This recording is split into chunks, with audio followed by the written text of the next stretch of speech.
Hi, this is Sandra Henry Stalker, author of the Unix as a Second Language blog on Network World. In this Linux tip, we're going to look at the greater than and greater than sign operators and just see how they work. So if you enter a command like this, we're going to get a listing of the files, even all those that start with dots, and it's going to redirect the output to a file called My Files. And if the file exists, it's just going to be overridden by the new content. So let's go ahead and see, they've got the file, and that's what it looks like.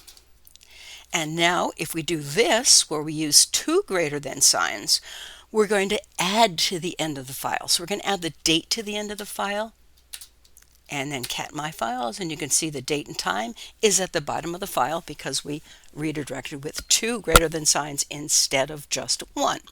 Well, that's your Linux tip for using greater than and greater than. If you have questions or would like to suggest a topic, please add a comment below, and don't forget to subscribe to the InfoWorld channel on YouTube.